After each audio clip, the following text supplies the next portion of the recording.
Hello, this is Pitchmasters, and I'm your host, Danny Fontaine, and in this episode I speak to the incredible Neil Mullarkey.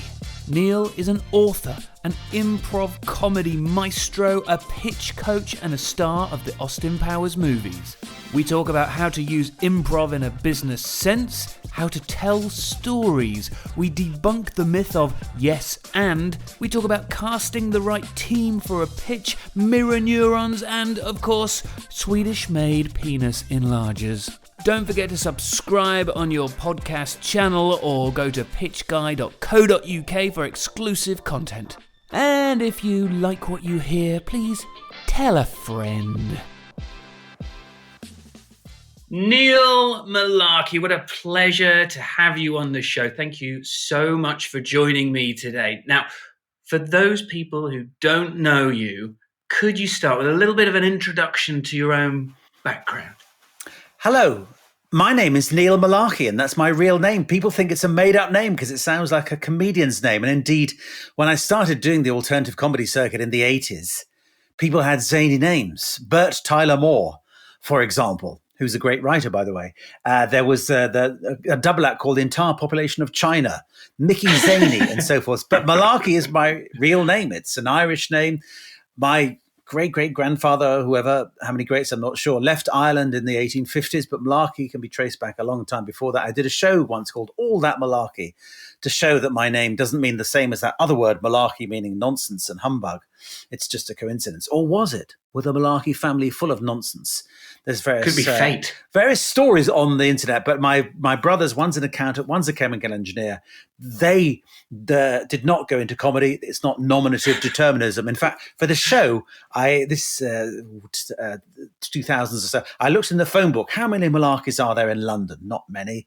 So I said, if you are a Mullarkey, bring your birth certificate, passport, whatever, and you can get in for free, no matter how it's spelt. And 25 people turned up in this small place in Camden, all for free tickets, even women who changed their name because they got married. But so Mullarkey is my name, but it hasn't defined who I am. It used to annoy me because I wanted to be a serious actor.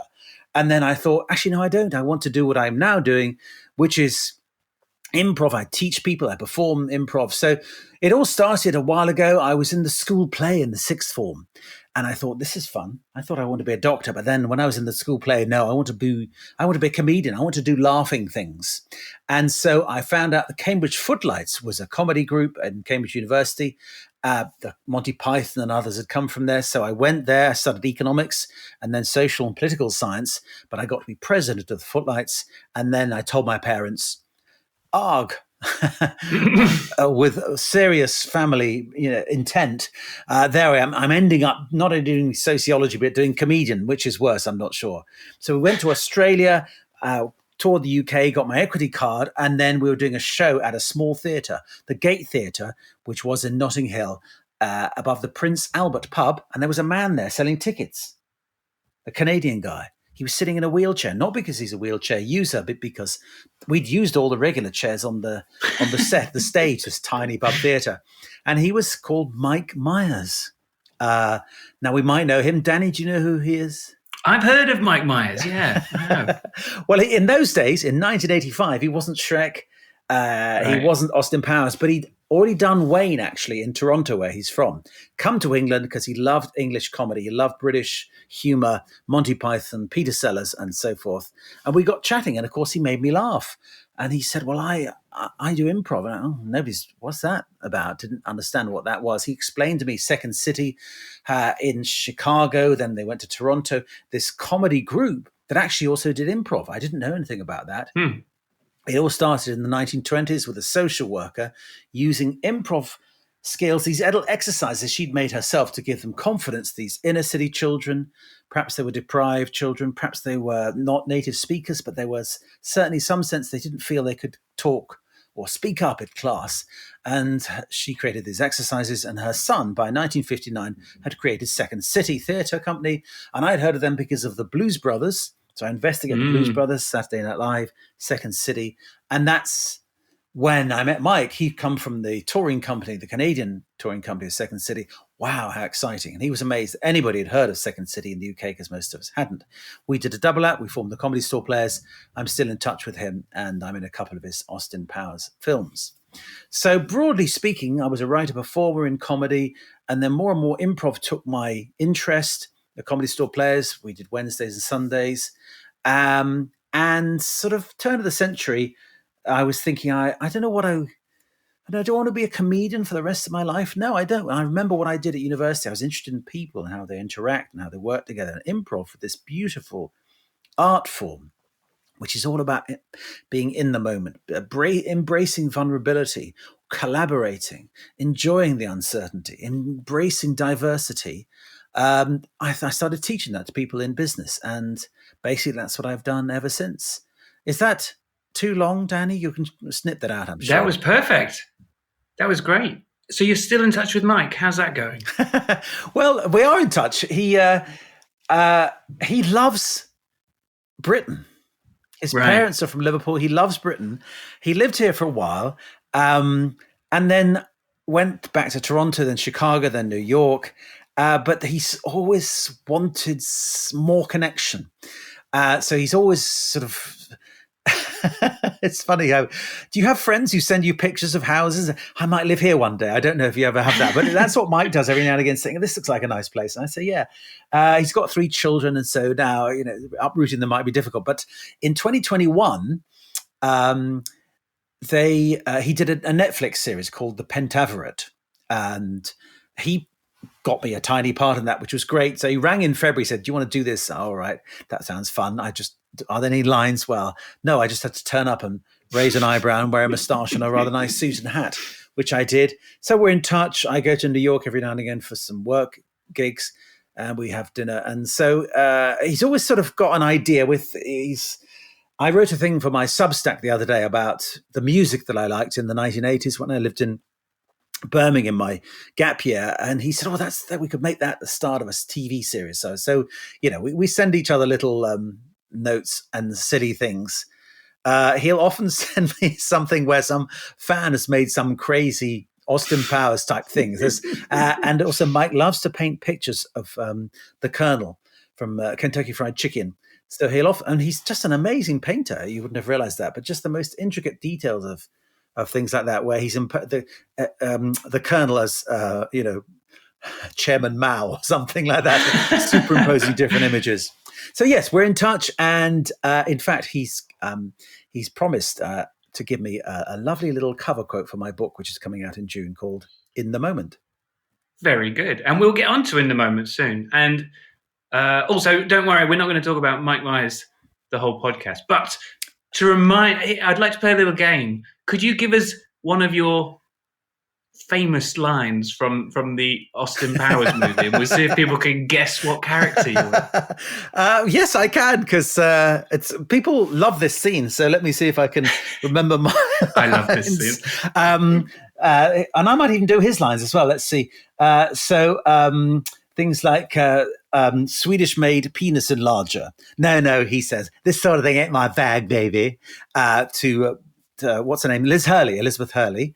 And then I produce a credit card receipt for the Swedish-made penis enlarger. So basically, he was cryogenically frozen in the 60s, and now he's come back, and I'm giving back his Swedish-made penis enlarger, his Burt Bacharach LP, his tie-dyed socks and Cuban heel boots. He said, no, nothing to do with me. So I produce a credit card signed by Austin Powers.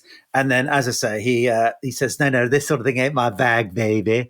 And then I produce a book called Swedish-Made Penis Enlargers and Me. This sort of thing is my bag, baby. So it was one of those things where he wanted a supercilious Englishman. And between you and me, Danny, I hope you won't tell anyone, but when you're making a movie, especially a movie with a new character, Austin Powers, untried, untested, they have to persuade the studio. And for the international rights, they have to sort of say, well, we've got some famous people. and famous people are graded on one to five.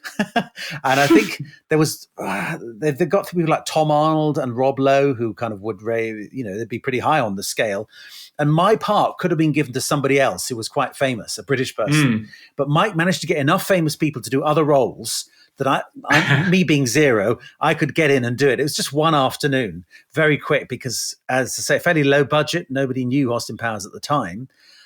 So they had to keep it pretty tight. I just basically went in for one afternoon. Mike put me up in his house, and it was one of those things where people will say, "I sure I know you," and then they remember the scene, which is from a long time ago. But it's people's favorite scenes in many respects. But all I did was try and keep a straight face, really.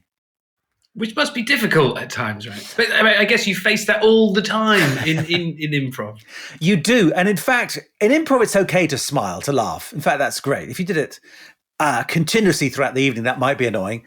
Although Andy Smart, one of the Comedy Store players, is very good at giggling a lot. But you try and keep a straight face. Like Buster Keaton, him keeping a straight face makes the absurdity around him all the funnier. But with movies, actually, it's quite easy to keep a straight face because you're doing it many times over. So any funny has gone quickly. And that's where Mike and others are geniuses, because they can keep it funny even when you've done multiple takes. You've done the wide shot, the close, etc. Even the reactions he would step in for when off camera, do his lines. So that sort of thing takes real professionalism to keep the energy up when this funny thing seems so unfunny because you've heard it 50 times. So let's get into improv, and maybe you could help listeners make the leap who are unsure how the heck improv can ever be used in business. And if we were on QI now, the buzzer would go off, because I'm going to say this: isn't improv all about comedy? Well, there you go, Danny. Thank you. Good question. And of course, that's why I always mentioned this started not with comedians, not with performers, but with a social worker trying to help children, disadvantaged children, with their communication skills. So all we're doing is going back to that. Actually, of course, in the interim, a whole body of work and ethos has grown up about working with what the other person says leads to better stories. There was a group called The Committee who they would try and create drama through conflict. But they realized that yes and was a better way of creating scenes. Yes, there would be interest, there would be turns in the story, but if I just deny your reality, the scene doesn't work so well. And of course, the joy comes when I have to adapt to you and you have to adapt to me. In fact, our motto is follow the follower. We try and make the other person look good. So there's lots of improv that isn't funny. Of course, I perform at the Comedy Store. There's lots of funny improv. There's more serious, dramatic improv around the world. Many, many different types of improv where they do a whole story one evening. There's Ostentatious here in the UK who do a sort of Jane Austen thing. There's an improvised Harry Potter, improvised Shakespeare, improvised sort of science fiction thing. We do what's called short form little vignettes. But the basic thing, and this was my journey in 1999, I thought the idea of listening and accepting the other person's input was really helpful in business. Little did I know how applicable it could be. I just thought if we listen better, we'll have better conversations.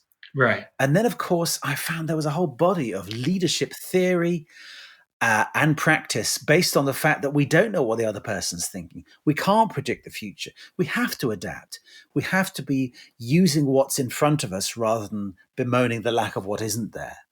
And so I came across various thinkers, like there's a guy called Ronald Heifetz at Harvard who talks about adaptive leadership.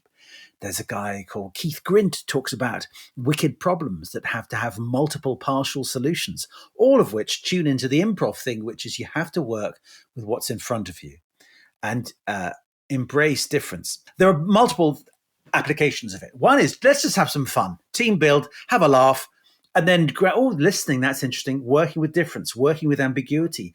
A leader has to deal with uncertainty. They can never quite know everything, but how do they adapt to the role of leader, where it's not just about knowing everything. Sometimes it's about being able to ask questions. In fact, stepping back and letting the team ask questions. Sometimes, on the other hand, it's dealing with the fact that the world is uncertain. VUCA. Have you heard of VUCA, Danny? No, I haven't heard of VUCA. What's VUCA? The world is volatile. The world is uncertain. The world is complex, ambiguous, volatile. The idea being that so many models of life and business and organizations are, here we are, that's where we need to end up, and it's a straight line. And it isn't. Right. It's a bunch of tiny improvised scenes, conversations, moments, thoughts that may lead to where you are. And in fact, in my book, I mentioned somebody called Amy Whitaker, who was an artist with an MBA. And she talks about point B, that in the journey you travel and where you're heading changes while you're going there. And you begin to create the point B. And we all know that. We all know that part of life is kind of knowing what you want to do. Then reality steps in. What you might want to aim for begins to change. You're adapting. You're noticing what's going on. Decisions are not made one off and then you just go for it. You have to adapt. And in many walks of life, there is this continual adaptation. On the other hand, if you had no goal, you might feel lost. So that's what I tell people about improv. It's the mixture of using what's there, not just, hey, well, let's just do whatever. Because for example, when you come to the Comedy Store, Danny, comedystoreplayers.com, come and see it on a Sunday, you'll see there's quite a lot set in place. We start at 7:30. We finish at 9:30. We know the games we're going to play. We know the people who are on. The Comedy Store is organized insurance, security, drinks, food, ticketing. So quite a lot of structure, quite a lot of preparation so that we can be in the moment in our sketches and scenes. We react, we ask the audience for suggestions and make it up there and then. So there's plenty of applicability simply as an interpersonal skill. How do we have better conversations? Hey, you know what? Why not listen to what the other person said? Right. Or that attitude of, oh, I cannot know everything. The world will change. How can I be looking for opportunities in the uncertainty? How can I keep my team focused and inspired and confident, and in fact helping them to spot opportunities? And they tell me as a leader what we could do next. That holding the structure versus non-structure is a continual challenge, I suppose, to anybody in any kind of leadership position or with a leadership mindset. Now, I was fortunate enough to attend one of your classes when I was in a previous company, and I got to see the Comedy Store Players that evening as well. And it was the most I've cried at a comedy show in my life. I remember having a stitch and barely being able to breathe. For me, it's just a different atmosphere to a regular kind of stand-up show. It's not just jokes, it's the unexpected and the energy and the atmosphere that all of that brings with it, which is fantastic. But let's get practical for a second. Let's get tangible. So some of the exercises that you walked myself and the team through have stuck with me for years and years and years. One of them being yes and, which you've mentioned previously. And I've just finished your book, 7 Steps to Improve Your People Skills. And in that book, you quite rightly mention the misconception or the misuse of this. And I want to clear that up now because I work in IT consulting and I have done for a long time. And I often hear people just trading yes and for yes but, and sometimes in a way that doesn't make any sense whatsoever. So let's try and clear this kind of slight mythological surrounding around yes and. Yes, it's almost become sort of a thing to worship. And I will mention the Applied Improv Network. So in 2003, I went to Toronto, and there's lots of people, in fact, thousands now, but in that there were loads of people who came who are using improv, applying to business, to even the penal system, the hospitals, the police, all sorts, certainly teaching. And there was one group called On Your Feet. Gary Hirsch, who's a cartoonist, but also uses improv now. He's set up On Your Feet with another guy called Rob Poynton, who's written a book about improv, in fact, 2 books. But they had a session called Getting Out of the Temple of Yes.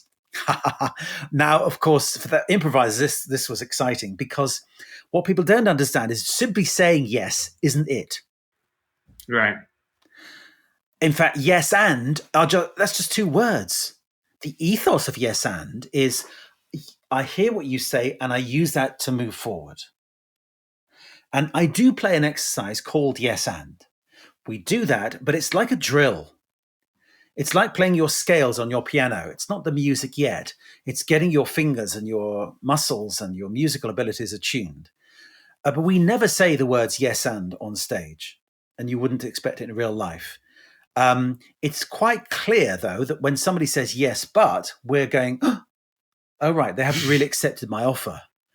On the other hand, I worked with a management consultancy, and this guy, he'd heard about yes and the ethos behind that is, I accept what you're saying. I'm working with your reality. Robin Dreeke, as you know, one of my heroes who's been on your podcast, he talks about listen to validate rather than to judge. He talks about listen to understand the other person's goals and objectives. So that's what yes is. I accept what you said. The and is I'm going to put in my contribution now. And I might even say why I disagree with you. However, I need to validate where you are. I need to, in improv, I accept your reality. If somebody's opened a door, you don't just go through the door without opening it first or having shut it. On the other hand, if you do, again, the other improviser could even yes and that, saying, oh, you're a ghost. So even a yes and of what might appear to be a block is possible. So people say, but I don't want to say yes to what a client says. You don't have to. You can accept what they're saying as where they are feeling and thinking and perceiving. And so I actually have, instead of yes and, I say talk about the idea of listening with intent, accepting an offer, which may not mean the same as agreeing, and then you give or send an offer back based on what you heard. So yes and, as I said about this management consultant, he said, oh, I know this thing. You always say yes and when you mean yes but, as if it was some clever thing saying, yes, and we can't afford that. Yes, and that's a bad idea. That's the kind of thing I hear every day. I know, yes, and I don't like you. And of course, you can be a complete blocker with yes and. It's just two words. And I'm glad you say that, Danny, because of course I can say no but, and that's still accepting the offer. No, but how about this? In fact, there's no opposite of yes and other than, if you're really playing yes and, other than leaving the room and killing the other person. Because there's always something that we can work with, but there is a danger that, I'm putting on the mantle of yes and therefore I can not listen. I can get my own way. Of course, I still play it as a game because people realize, I find it quite hard because I want to go, yes, and I've got this idea. So it's quite as a journey for people to go, what I say should be using what you've given me. And I say, sometimes you can actually be doubling your brain capacity. If you're kind of using their perspective and yours, you've got the capacity of the brain. There's two brains working at this. Now, of course, that doesn't accord with everyone's experience because people just say yes and, or they say building on that or with respect, and then turns out the words are nothing. So that's why I always go back to the idea of an offer. And again, this is from the guys at On Your Feet. An offer is something somebody gives you, you can do something with. So it's a word, it's even a gesture. And then, I'll do that and I'll take on board what they've said. So the classic one I have is if somebody says, good morning, doctor, to me, then I'm a doctor and it's the morning. Now, of course, the interesting thing is just, why is there a doctor here? Who am I? Am I a patient, a nurse? Am I another doctor? Am I a more senior doctor? These are all the offers that are latent, that are possible to yes and down the line. And finally, I'll go back to Tina Fey. Do you know Tina Fey from Saturday Night Live, then from 30 Rock? Brilliant person. The first female head writer on Saturday Night Live. Now, comedy, much less so now, but certainly when she was kind of coming up, was very male. So to be the head writer on this fairly male alpha environment was quite something. But so her book is called Bossy Pants, sort of ironic take on what, successful women might be described as or put down as. And she's got 2 pages on yes and. Yes, why wouldn't you accept their offer? Why wouldn't you take on board their contribution? But then the and means, why wouldn't you then give something of yourself? And I've even got a little chart sometimes, which is sometimes you're more yes, sometimes you're more and. So yes is, taking on board, coaching, Yeah. Sometimes and is when you're giving more, you're contributing more. And then sometimes the equally 50-50 yes and, if you like. So that's the thing. And I do go out of my way in my new book as well to sort of say, watch out. It's too glib to say, just say yes and to everything. Because it's not what you say, it's what in the yes, the and, it's what you say after that. If we're thinking about a business pitch, I can understand that, should conversation arise and the client makes a comment, you want to take that on board and build on it and using the yes and concept. What about the other way, though? If a client is listening to us, is there a certain way of speaking to them to ensure we are offering them something in a kind of business pitch scenario, do you think? Well, I think I teach a lot of people pitching groups, and then sometimes I've been embedded with organizations who are heading for a big pitch.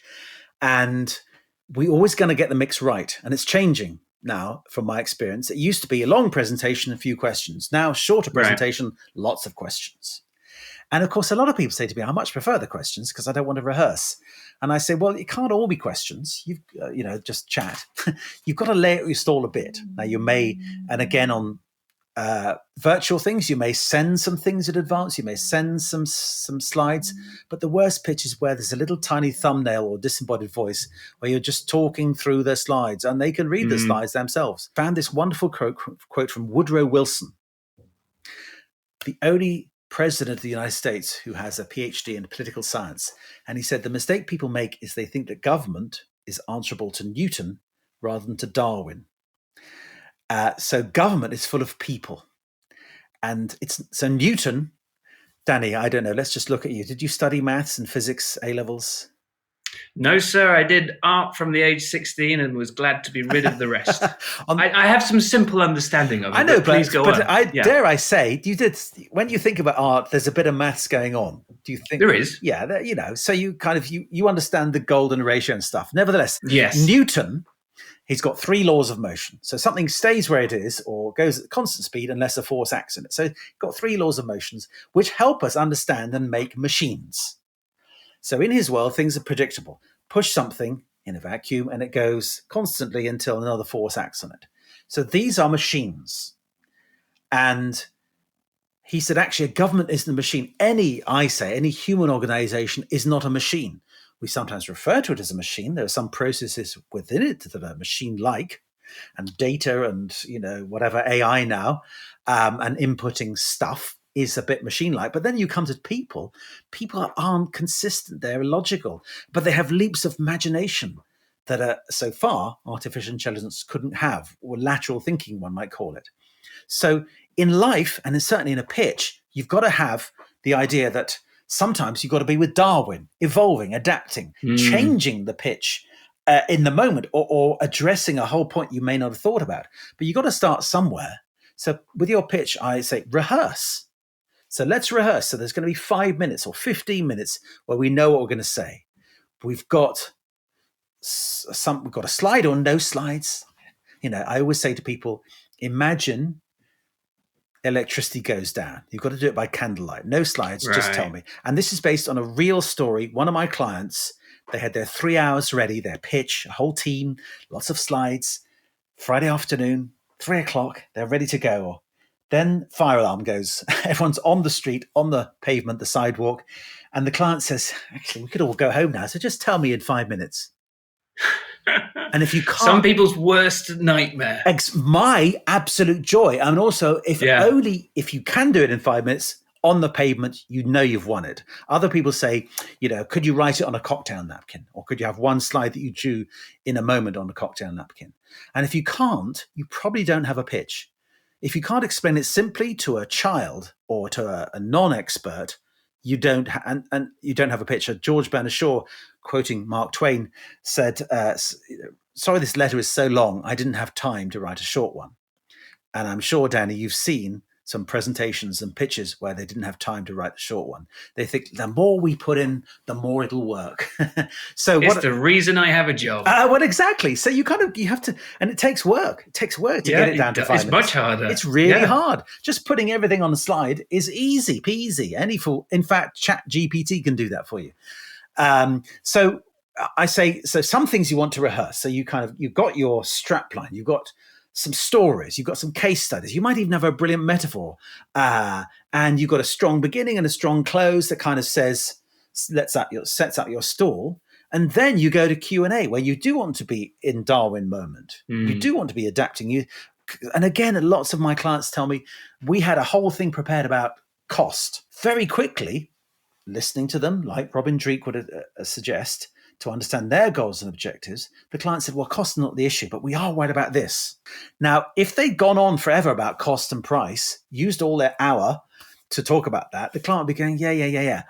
And then there's not time to talk about the thing that really matters. So the more you can work with what the client gives you, but it doesn't mean you don't have something to begin with. And again, think about, what do you send in advance? Do you send a few slides? Do you have a phone call with somebody on their side? Do you want to present every slide in the pitch? Or do you think maybe just one slide or no slides? Or in real life, bring a prop? Why not? Couldn't that be fun? Well, I want to talk about that shortly, actually. We will get to props. Yeah, well, I love it. And then maybe send a whole bunch of slides later to back things up. But so you've got to be both Newtonian, machine rehearsed, ready, especially when it's a group pitch.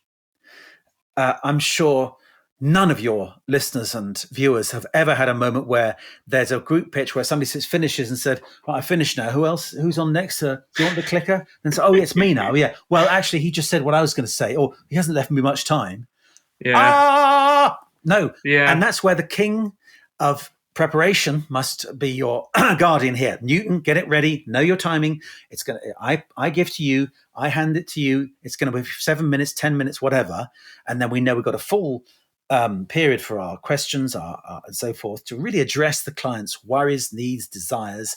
And then when 5 minutes before the end, whoever your MC, your host, she kind of does a closing thing, which may reiterate some of your points, but brilliantly, could they bring in something that's been said by the client, reincorporate, we call it, that's something they've said that kind of packages it up nicely.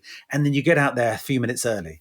Isn't it great if you could do that rather than the client saying, well, thanks so much, we've got other people to see. Would you just go now because you've overrun? So that's my thing. Yes, prepare. Yes, be in the moment, which is a really hard dynamic. So let's rewind a little bit then, because you say that you coach teams through a pitch, which is just a very exciting thing for me to hear. What do you do first? Let's walk through the pitch itself. Let's say I've started my new company, Pitch Masters Incorporated. I got a big pitch coming up to the board of some other company. I say, Neil, I'm calling you up because I have got no clue what to do. I've got a 20,000 page document of information. Help. Great. My first question is, Pitchmasters, when is the gig? How long have we got? Let's think about real life situation. We've got 3 weeks. Okay. And the pitch is 1.5 hours in total. Fab. So if it was tomorrow, I would be quite different. I'd be very gentle and kind and friendly. The sooner it's coming, the nicer I am. Right. So if it's just happening tomorrow, I'd say pause, breathe, smile. And I, especially on Teams and Zoom, smile. Smile means you open up your face, people warm to you, and your breathing apparatus is working.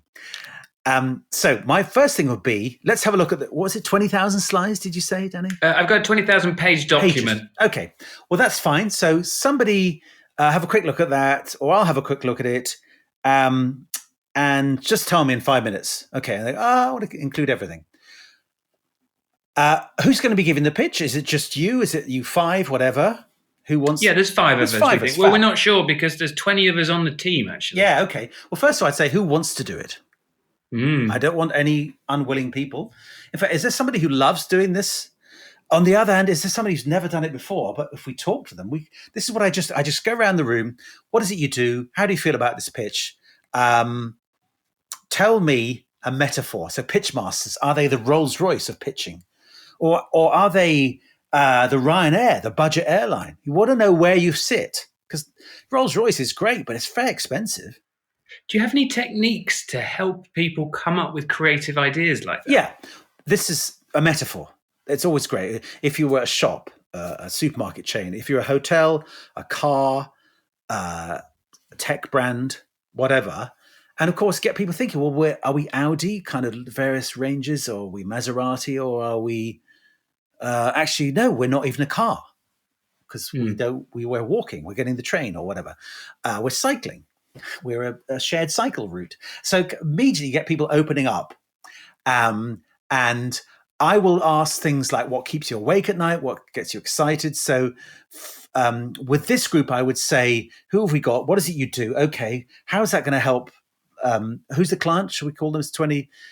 What are they called? They're called Coca-Cola. Coca-Cola. Okay. So what? I say, why would Coca-Cola want you?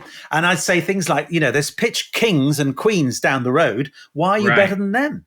Because I'm sure you could come up with saying, we have 20 employees. What a turnover. We are task-oriented. All that LinkedIn nonsense. And I say, first of all, what can you say about yourself that nobody could say about themselves? I'll also say, who's eating your lunch? Because actually, pitchmasters, maybe you've been around a bit, or your head persons. We all know he is great or she's great, but actually, somebody else is coming along and stealing their market for some. So, what is it we can borrow from them? So either borrow from them or reassure our client that actually we do know what we're doing. So everything positive and negative kind of in the same sentence almost to think about.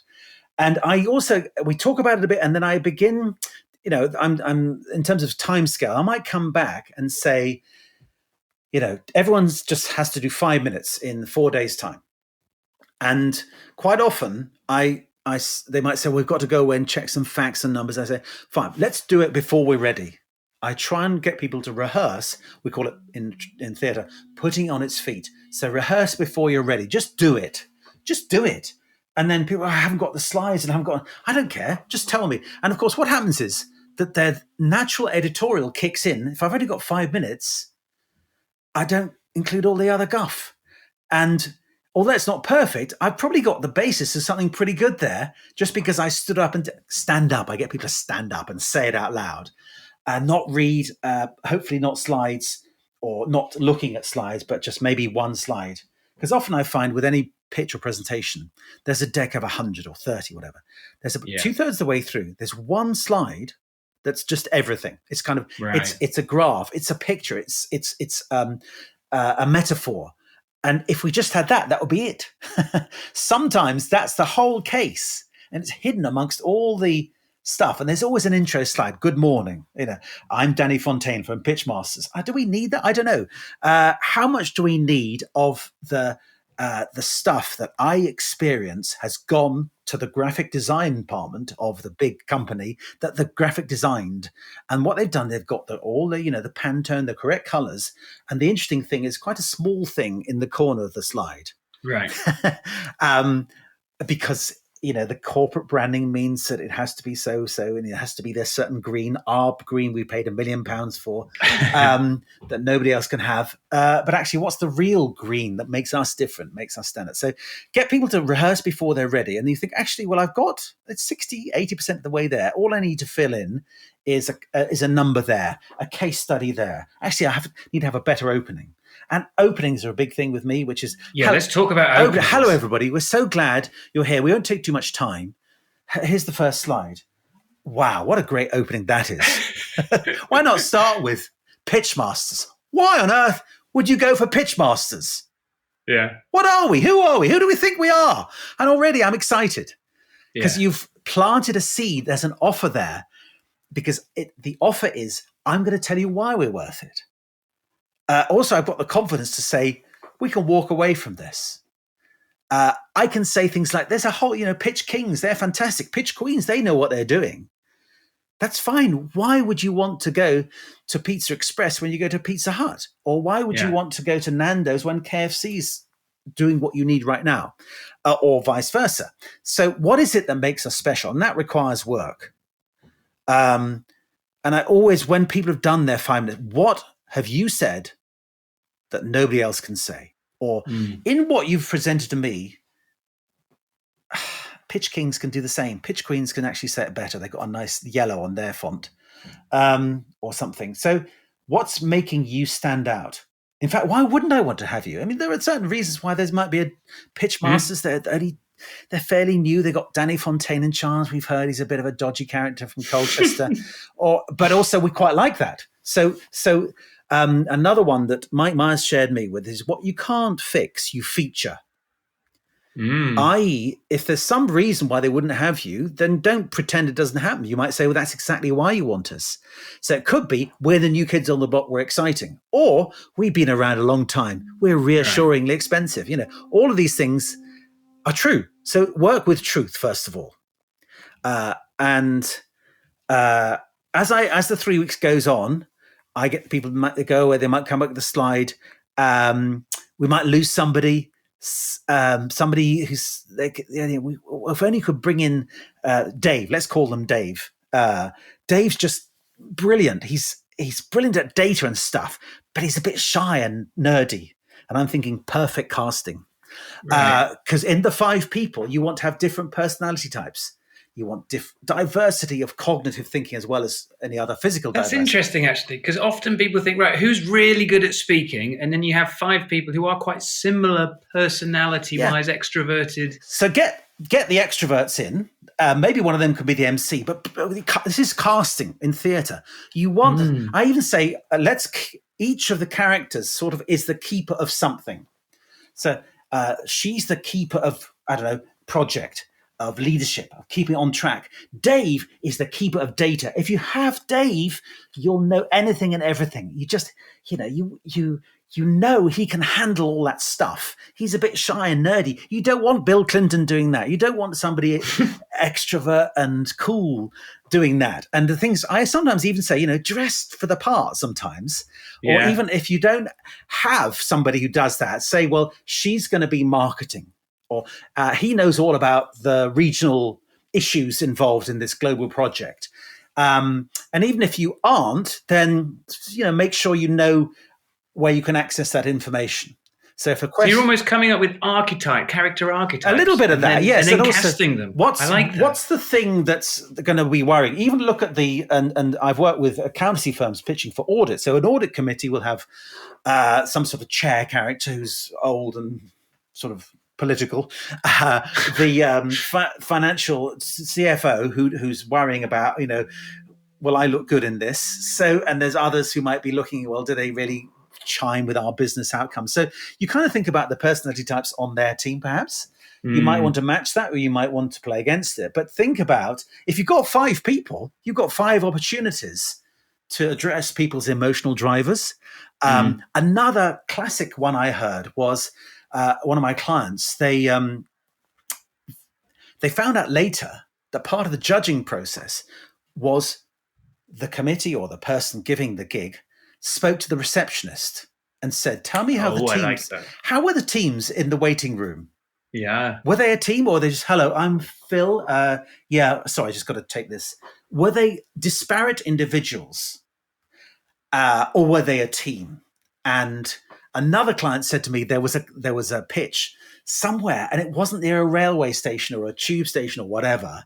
So they got a minibus. That's easier. And of course, it was like a school trip.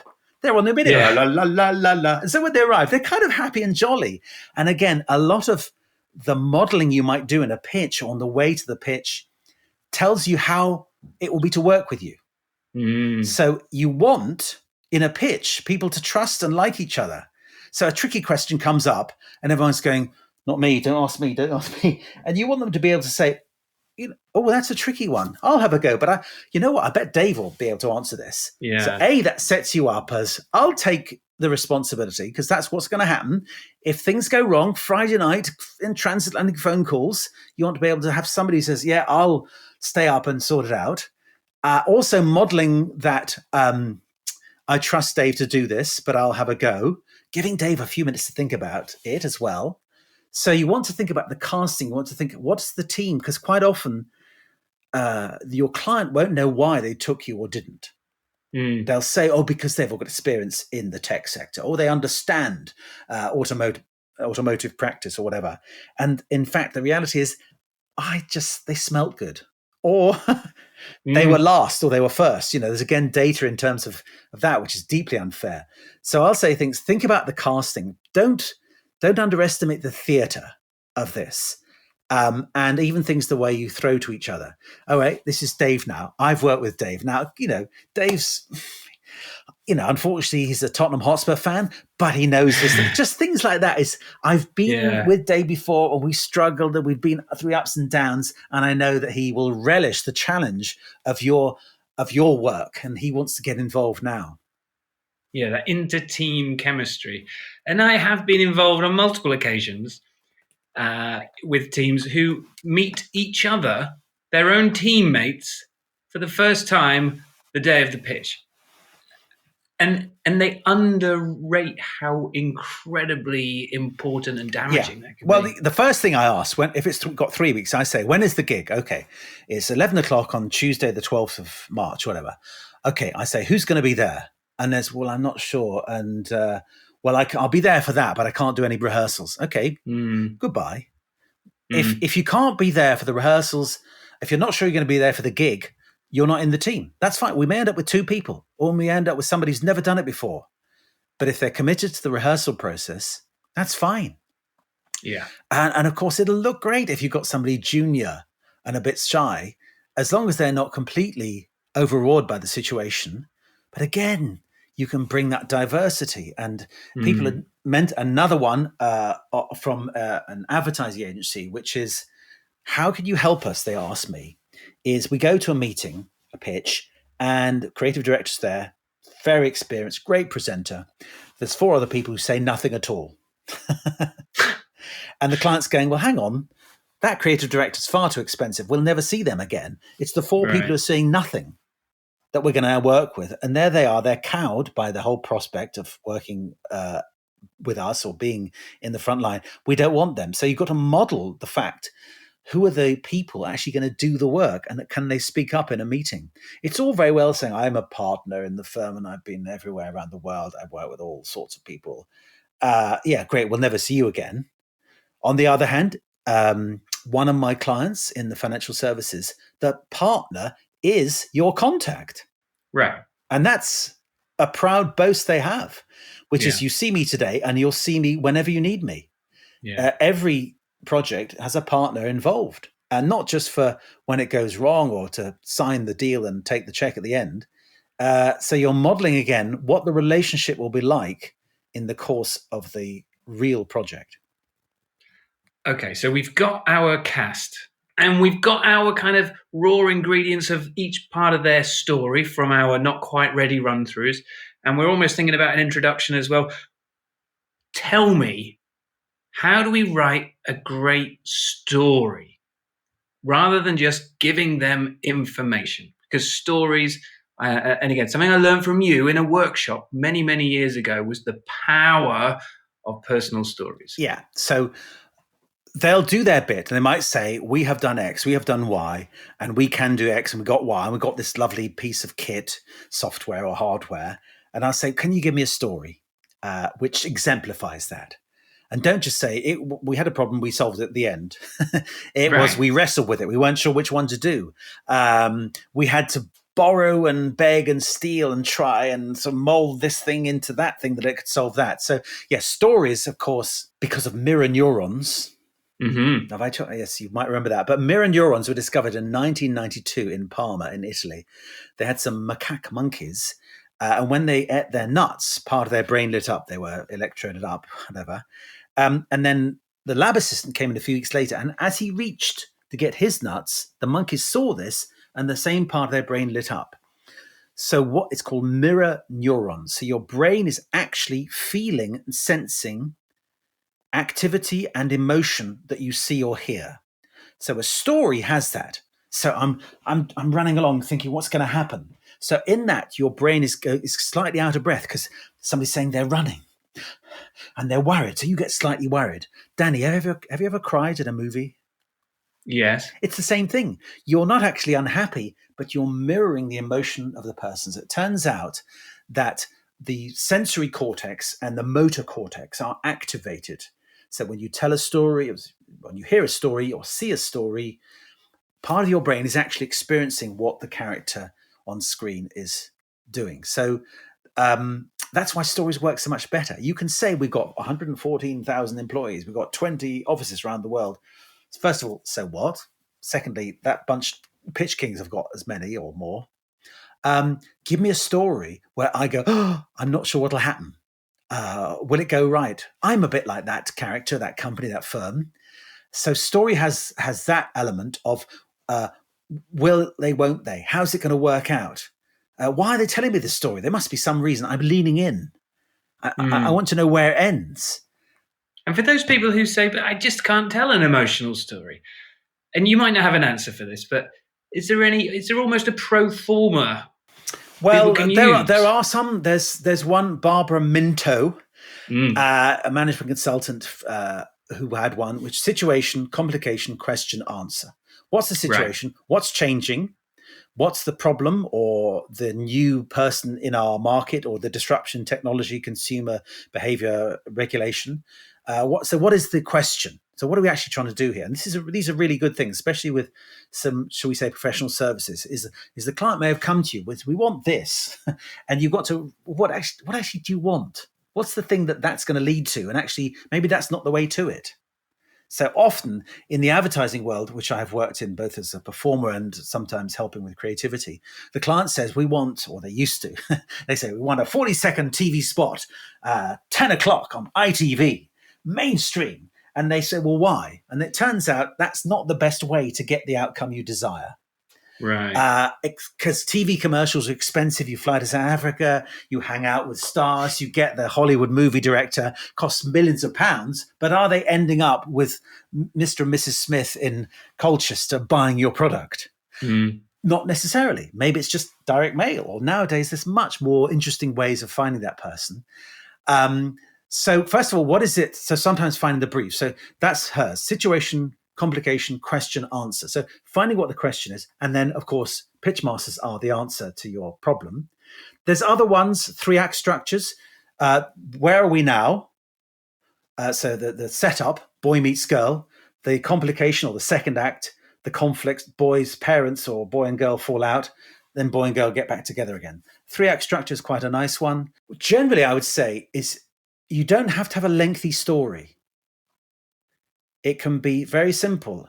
Gavin Esler, who was a host on Newsnight, a UK current affairs program, wrote a book called Story. He interviewed kings, queens, monarchs, politicians, and he said story sometimes can be simply a metaphor or an analogy or a picture. So the story of Margaret Thatcher is, for example, was grocer's daughter from Grantham. Wasn't that great? Basically, somehow that story emerged. So grocer's daughter, not investment banker daughter, not Lord of the Manor daughter, not son, from Grantham, not from London, not from Manchester, not so provincial. And so that was her thing. How do we run the country like a shop sort of thing? Another one, Nelson Mandela. A shirt can be a story, he said. So Nelson Mandela, every day when he goes on trial, he wore his suit. Western suit, and then on the day he was sentenced, he wore the traditional Xhosa tribal costume. So it's just a shirt. Cut to years later, South Africa is hosting the World Cup. Apartheid had been a major part of rugby, whites only. Right. And then the new Rainbow Nation was coming together. So he turns up at the cup final wearing what?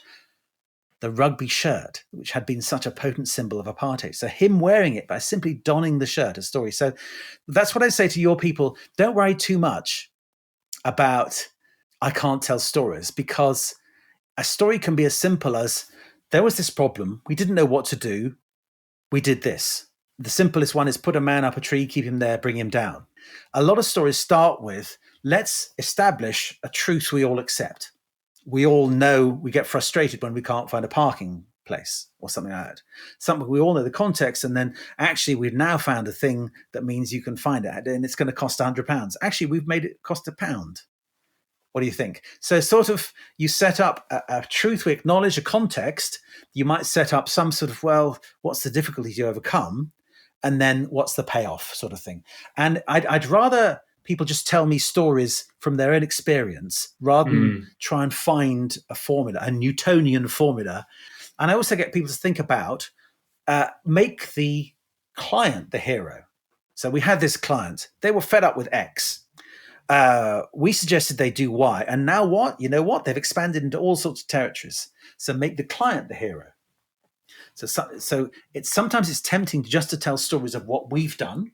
We are good. We've transformed this. We created that. And then at some point, you want to say, actually, gradually get it towards the client. So the person sitting the other side of the table, which, by the way, never sit the other side of a table, try and make it round. So they're thinking, oh, that could be us. I'm the hero, the protagonist of this story. And then even bolder is to make the end user or the consumer the hero, who knows nothing of what's going underneath the bonnet. So at the moment, people have to go and do X, or before they had to go and do that, they had to fill in multiple forms, had to press button, they had to download this. And that was annoying. And quite often, they would go away and not bother. We found a thing that if you just press da-da-da-da-da, not saying what you actually did, but just saying, so now they can just press the button saying yes, and they're happy. So you make the end user the hero. So again, it's all about capturing emotion and creating an image of somebody whose life wasn't perfect, something happened, and now things are better. That's the story.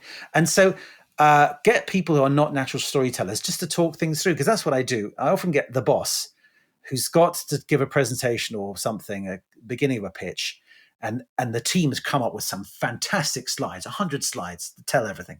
And it's like somebody at 12 having to read their essay, and they're going, huh. And I said, that's fine. Okay. Now tell me what gets you out of bed. What gets you angry? What keeps you up at night? And they tell stories, and that's great. So not everything should be a story. Sometimes you want to bung in, we saved them £50 million. Because that's a story as well, actually, because that's different from we saved them £5 million. Or they spent 50 billion and have now got 300,000 million customers. Right. So let's say we've got some great statistics like that and information. We've got the cast right, like I mentioned. We've now got some great stories, at least one good story. What is your view? I don't know whether you've ever thought about this or not, but what is your view on, in a business pitch, creating something a moment that's totally unexpected to make your audience sit up, pay attention, and perhaps remember this moment for years to come? I think it's valid. It has to be authentic and contextual. There is a famous one where British Rail were invited to their offices and made to wait. Somebody was smoking cigarettes. There was rubbish on the floor. The attendant didn't take in notice. The receptionist ignored them. And then in came the agency, said, that's what it's like for your passengers. And of course, they got the gig. Now, of course, there was probably something else underneath all that theatre. Right. But there's nothing wrong with that. Now, that's quite high risk, quite a lot of investment of time and, scenery. But something as grabbing as that is great. And you can do it for no money by saying your customers love you or your customers hate you. Or pretty soon there won't even exist professional services firms or something where you kind of just a moment, what's going on? Or that's a major provocation. Promise, a provocation, exactly, which you either then tell them how you can achieve it or why it's not going to happen, or you address their darkest fears. So you can do it with words. You can do it with an image, just a slide, a picture of a squirrel or something. Some of the best ones I've seen, presentations, have been just pictures. Because, of course, what's squirrel got to do with it? Well, it turns out it's kind of relevant to KPIs or something. Right. So what I would say, two things. One, I was going to say, if I have got time, I love to do this, which is everyone knows roughly what they're going to say. They've all been at the rehearsals. And I say, great, now today we're going to do this normal running order. Except everyone else you're going to do somebody else's script. Isn't that great? And then, of course, you hear somebody else doing your bit, and they either get it word perfect, or they've truncated it to what really matters, or they've got it completely wrong. And you think, oh dear, they've heard me say it 3, 12, 10 times, and that's still what they think. Oh dear, I better rejig. Or actually, sometimes they said it so much better than me, I'll steal their approach.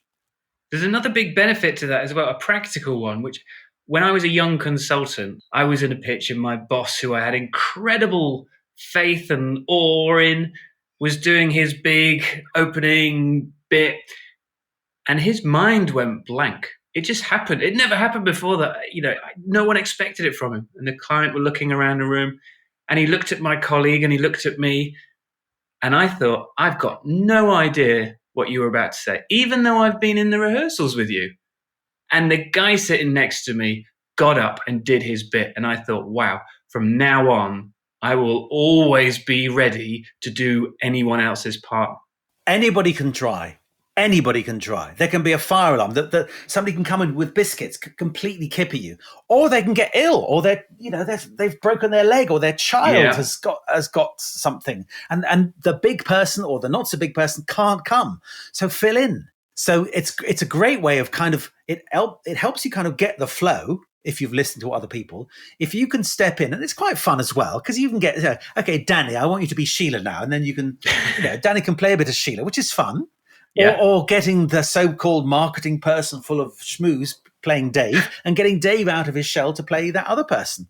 And it's great fun because it creates team spirit. It means you know the material. You've heard your material being slightly jigged about by somebody else, which makes you think, actually, maybe, oh, did I really say that? Or no, that's a great way of doing it. Or I don't need to say all the stuff I'd prepared. And anybody can step in at any point to help out if they're trying it. So here's another story somebody told me, which is the CEO is going to give a speech at the big town hall for everybody. And then rocky music, dun, dun, dun, dun, everyone's excited. And the CEO comes in kind of a robe and boxing gloves and stuff and goes, now, welcome everyone to this year's, and does the speech he would have given anyway. So the big thing didn't lead anywhere and he looked just stupid.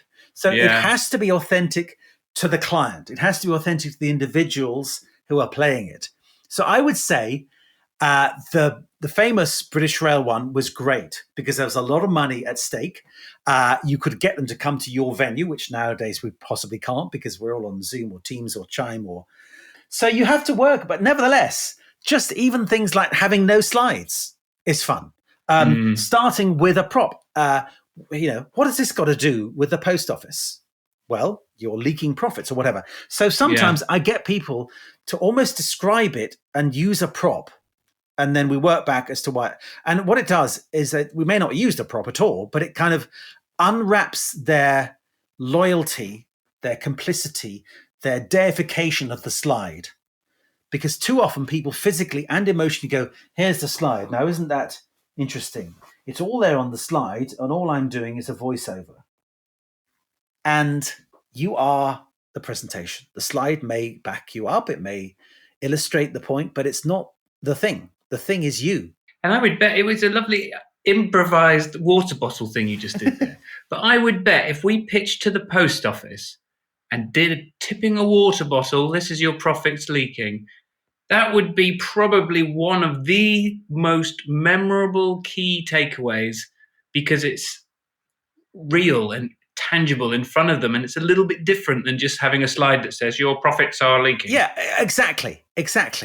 Now you could still have the slide as well, and I think obviously I can do this. I'm not answerable to shareholders. I can be silly, I can be crazy, but if I could just push you a little bit to think about, is there a way that will have an emotional connection to your audience whose decision on whether you win or don't win the pitch is emotional? They'll tell you all sorts of rational reasons as to why you came second. Almost think of a couple of reasons why it's dangerous for them to go with you. So we're not so big. That's dangerous. So you almost go, there's a bit of jeopardy there, but also be gradually getting to think to the moment, and how you say it may vary, but why they'd be mad to turn you down. What are they missing if they don't have you? They're missing these people who are energetic and creative, but also collaborative. So sometimes a pitch may be, I think it's allowable to say, we haven't fully worked it out. And another PR company I work with didn't do slides. They made little scrapbooks and gave them to everybody saying, well, this is what we got so far, but we haven't finished the book yet. We want to work with you. So a lot of advertising, for example, tends to be, here is the finished product. We've done it with, plasticine. We'll do it with real people. And it's not collaborative. It's not iterative. It's not adaptive. And I know that's a risk for some people because it looks like you haven't done your homework. But I think I just love that idea of a scrapbook because it's physical, it's tangible. I can look at it. Oh, it's fun. There's pictures. And when we can still have a contribution because a lot I find with, say, media, the client's role, once they've given you the gig, is to just kind of nitpick about, can we have the logo in the top left-hand corner? Or it's not quite big enough, or it's not the right Pantone, or we said we'd never use the word chicken or something, rather than what's the big picture here? What's the emotional reaction that we want from our end users ultimately, or the story we want them to tell? So Coca-Cola was the client here with Pitchmasters. I think we need to be bold enough to say we might not get it. Yeah. But we'll have worked out who we are to find that actually that tiny cola brand in Devon are going to be exactly what we want. And the work we put in for Coca-Cola could be right for us. Or actually, we've realized we are ready for Coca-Cola. We've done all other stuff, and this could be exactly right. And also, between ourselves, if Coca-Cola didn't choose us, they'd be mad. What a shame. And you need to go in with that sort of belief, which is whatever we win or lose, we've shown who we really are. And that's a really hard challenge because we don't always know who we are. I've been in many pitches. I won't name any companies, but there's been more than one where we've gone, right, how are we going to win this? Not sure. Well, then let's just do some slides and keep going anyway. Well, let's do what we did before and change BP to Coca-Cola. Oh, this is one of my worst things. And this is a good point to just mention quickly, because it's not always bad thinking per se that, a previously winning pitch can be saved as a different client's new winning pitch. But actually, for me, that's where huge problems arise, because you spend the entire 3 weeks or whatever figuring out how to change every detail, not just the logo, but all of the details to match the new client. Well, you could have just started with a new great story. Well, I think there's a few things there, and there's some work to be done if you get the gig. Why did we get it? Get some data. If you didn't get it, really try and ask the client, why didn't we? And they may not know. They may say because of X or Y, some external sort of rational thing, and they may say just the chemistry was lacking or something like that. But data is useful, obviously, in those circumstances. And the other one I would say is one of my clients said, what happens is quite often it's all a bit thrown together. So somebody thinks, well, if I'll be useful by just using what we did before and just changing the logos and changing the order and making it Germany as opposed to Italy. And the less time you have, the more it falls to the senior person to pick it up. So we don't have much time. It's okay because Danny's done it before. He'll be fine. And so we'll let him do it. And of course, again, that's a shame because it role models only one type of performance. It means that the juniors don't get chance. And as I said before, that thing whereby the client's judging, why is it all the senior person doing the talking when the juniors are going to be doing the work? And actually, they probably are closer to the target market we're talking about and have much better understanding of TikTok than this old codger who's still using a fountain pen. So it's very easy to say, we haven't got much time. We'll let the boss do it and we'll do the slides we did before. So I always challenge people to say, do you really want the gig? You're going to spend a few weeks, 3 weeks or 3 days or even 3 hours preparing this pitch. Do you really want to go at it half cock? Wouldn't your client respect you if you said, we're just too busy to give this the attention it needs? Not only that, but the client then goes, oh, but please. And exactly. And all of a sudden you go from a third in the running to someone who really wants you to come and do it. Yeah, exactly. There's so many stories of we pitched one thing and got another. Or we said no, but they liked us and they came back with a much bigger gig a year later or something like that. And I think you really have to look at your stats here. Do we want to be winning 50%? Do we want to be winning 30%? Do you want to be winning 90%? How many times do we want to get out on the pitch? And every time we play, we may kind of means we're not paying attention to our existing clients. Or maybe it's worth it. Just we'll never get this one. We're far too small, too big, too something. But just in the practice, we might find who we are because we're emerging and changing all the time. We're not who we were 2 years ago. So it's worth it as let's give some time to this pitch, even though we might not get it, but it's finding out who we are really. So that's basically what the pitch is. It's the story of us. Who are we? And also, I also say things like the story of who we and client could be.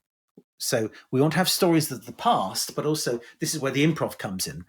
Sort of co-creating that story in the moment of, oh, this is what it'll look like in the future. Here's this where you are now. We've got all these case studies of stuff, but imagine, come with us on this journey, and that's the shiny uplands. We'll go together. That's what it's going to be like. Your consumer will love you because she'll be here, or you'll be here.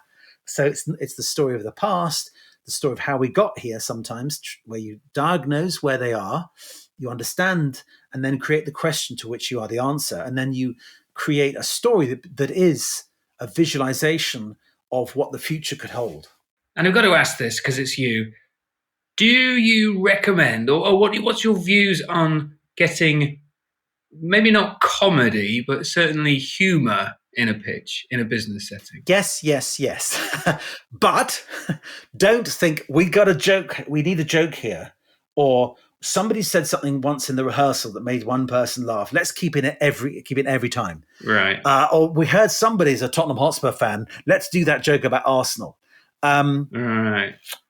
So how do you do it then? Well, I think because I'm an improviser, I think the best humor is in the moment where you acknowledge what's happening. So, for example, when your boss completely dried and the other person picked it up, you could say, well, looks like I could help John out here, or something. Or John later says, I don't know what happened, but thank you.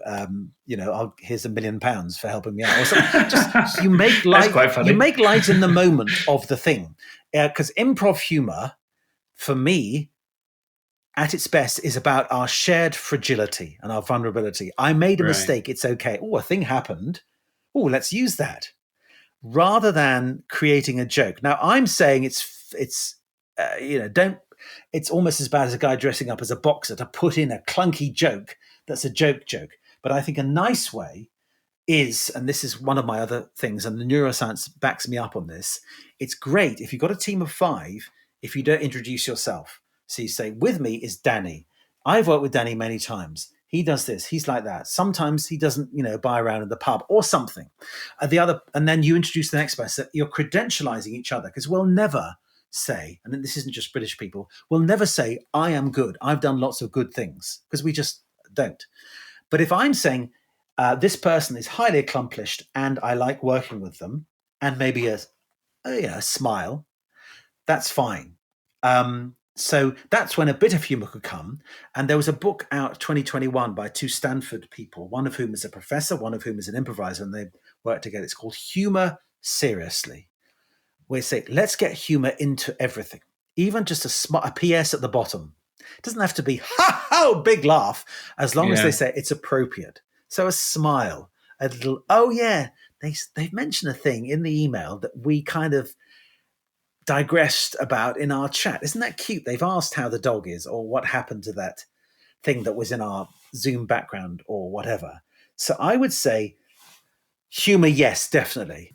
Allow it. I'm not saying get the alpha male to do jokes. Get everybody to smile, to feel happy. And that's where the rehearsal matters, and the getting in the minibus physically or metaphorically. We're a team together. We like each other's company.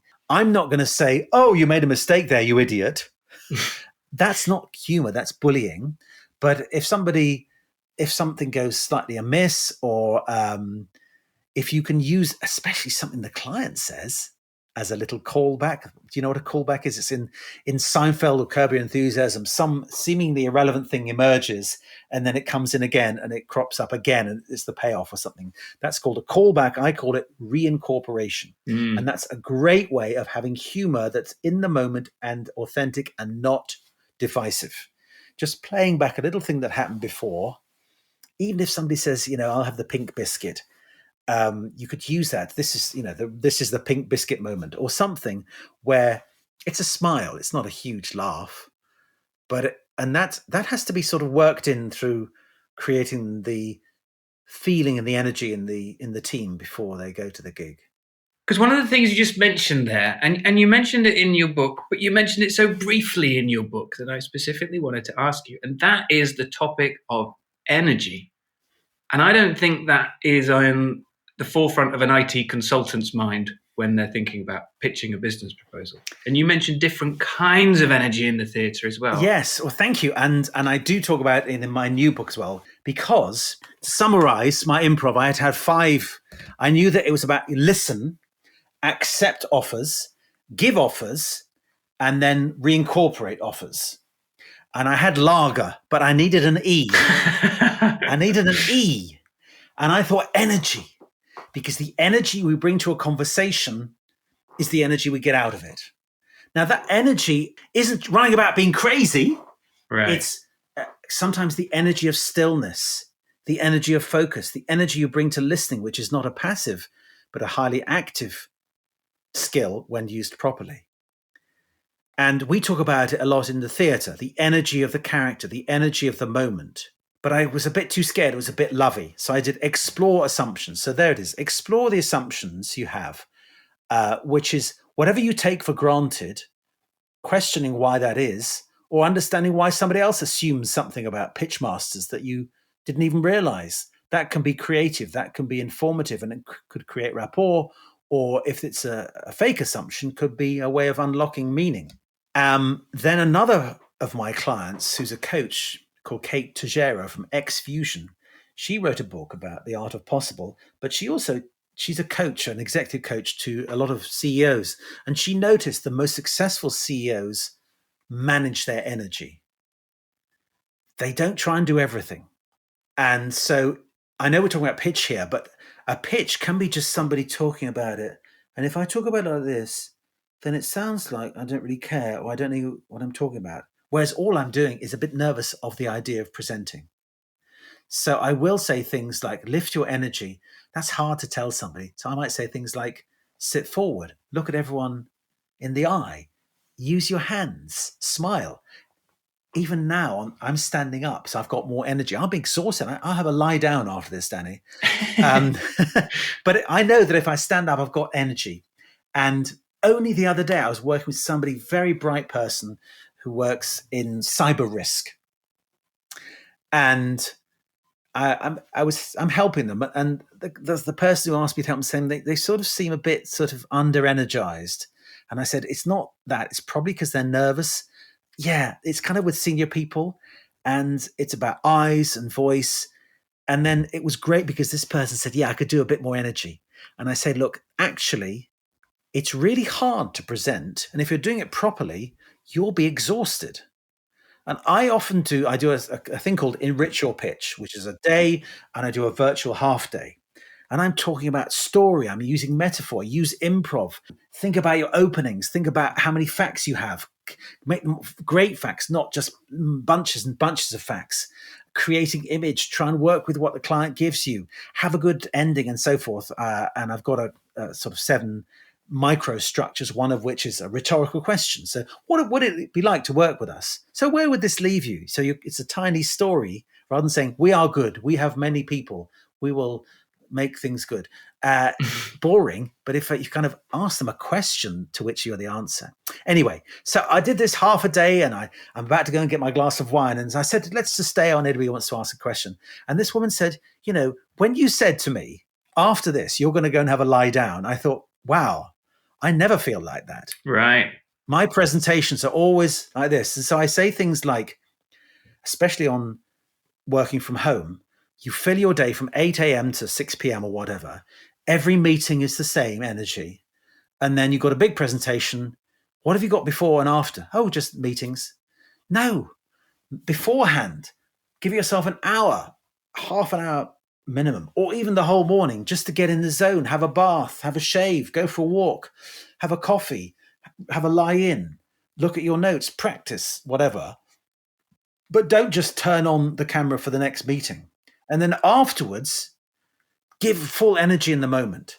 All of your energy should be focused through the camera or to the people in the room. And so you need to build in a warm down, I call it, like athletes, which is don't have a meeting straight away. Have a treat lined up, a chocolate, a walk, a friend coming to see you, because otherwise you're going to do it all at 50%, which is, I've come from a bunch of meetings, I've got more meetings now. I want to maintain my energy for everything. I know, give it 100% so that you are really spent afterwards. Yeah. But that means engineering moments before and after such that you don't have to be required to do other stuff. So in my book, which you have read, I call it Project Rainbow, which is put in your diary an hour or something, which is you doing nothing, which is going for a walk, thinking, composing that proposal, but not having meeting. So energy is really important, and people don't realize how much energy is taken by a pitch. You're presenting, you're in stress. So I've got children now who are teenagers, but I used to take them to parties, kids' parties, and there was a clown or whatever, magician, and they would come home, be really tired, just because being with other people is tiring. Yeah. We don't know what's going on. What do I say? Do I sit there? What are they going to say to it? Should I speak up or just listen into this group or whatever? And that, don't underestimate how tiring that is, even for so-called extroverts. Certainly introverts, if they have read the book called Quiet by Susan Cain, they will realize it's just tiring being with people. I say the other thing that's tiring is often all of the nerves and adrenaline that we're dealing with as well can be absolutely exhausting. And I guess that's a bit of a segue into the final topic of pitching, which I would like your opinion on. And I've spoken to lots of guests about this. And so I'm just always interested, because I work with a lot of younger people who are just so incredibly fearful and nervous about getting up in front of anyone else. And I was wondering if you had what are your top tips? Top tips beforehand: rehearse. So you've got a visceral memory of saying those words in that order with those people. Get to the gig early. If you can, for the pitch, go to the room if it's in their place. Get there early. Be the ones after lunch or the one first thing in the morning, so you can spread out and just mark your territory. Feel comfortable in that room. If you've rehearsed and you've got people with you, that's great, especially if it's 5. The other 4, remember, when somebody else is on, you're still on. The audience is looking at you. Are you scribbling notes, looking out the window, eating chocolate? No, you should be looking at the person, giving them some nice eye contact, going, you're doing great, I love you. If anything happens, I'm here to pick you up. And afterwards, give good feedback. That was great. 3 weeks later, say, well, that bit you didn't quite get right. But give them a chance to action an improvement. And frankly, young person, the more practice, the better.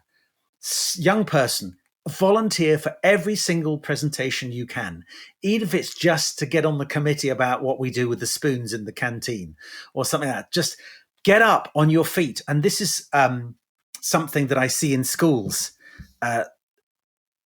Great schools encourage you to stand up and say things to an audience. The more you do it, the less it feels like an alien thing. And I'll say to that young person, it's nerve-wracking. That's why I practice. That's why I get to the event early. That's why I'm really unsocial before a show. People say, oh, come and do an after dinner. Have dinner with us before. I said, no, I'm horrible.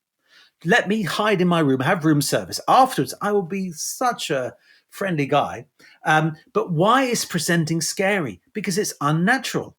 In fact, the only time in nature where I stand or sit with lots of eyes looking at me is when they're about to eat me.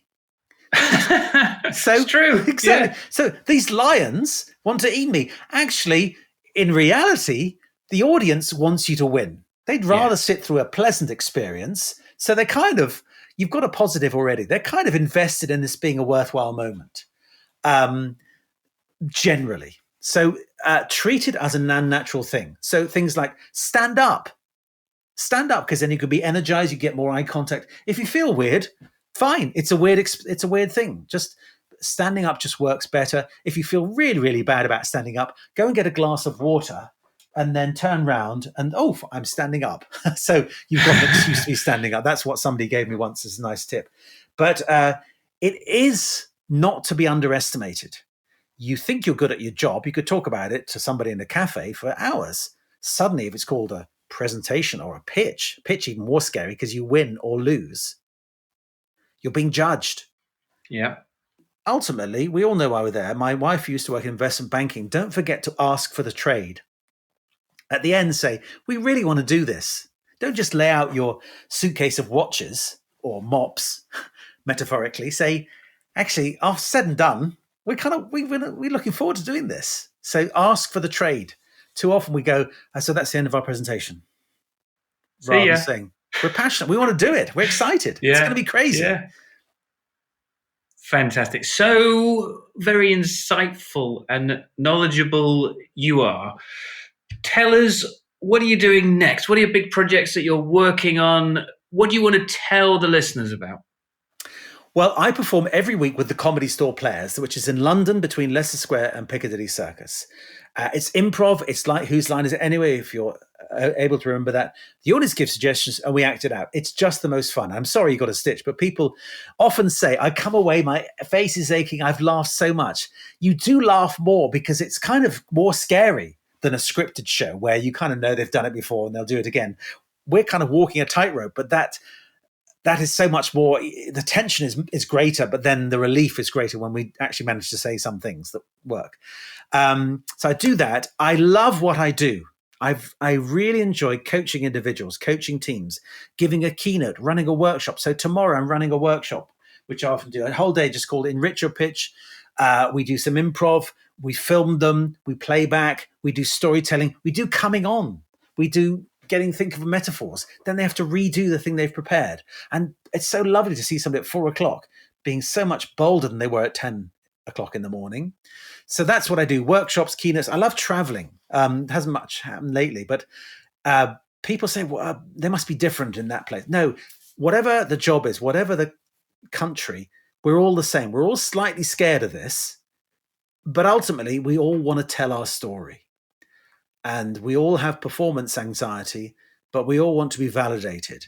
And also we want to be both an individual and part of a team. That's what the joy of improv is. I'm validated for who I am, but I also belong. And that dynamic can work. So that's what I love. So I've got this book coming out in June 23. It's called In the Moment. The book is called In the Moment, published by Kogan Page, UK, rest of world, June 3rd, USA, Canada, June 28th. In the Moment. Now, I've cheated a bit because in the moment it's improvisation, but also sometimes the moment can be a moment in your career, a moment in your life where you look back and say, that's when I began to learn. And of course, I know, Danny, you haven't done physics, but there's also the moment of inertia. Moment is movement. That's where the Latin is. And there's momentum. And sometimes, if you're not careful in your organization or your pitch, the momentum is going that way, you're going really fast, but in the wrong direction. So sometimes step back, look where you really want to be. Do you really want to have that pitch? Is it the pitch just getting lots and lots of stuff, or is it getting down to the bare minimum that says, this is why we want the gig? So In the Moment, it's called. Fantastic. And where can people find you online? Well, I'm neilmullarkey.com. On Twitter, I'm at Neil Mullarkey. Instagram, I'm at Neil Mullarkey. I'm on LinkedIn. There are some other Neil Mullarkeys, but I'm the one in London, which will say Improv Your Biz. Fantastic. Thank you for your time. I have one final question, which I ask all of my guests, which is as simple as this.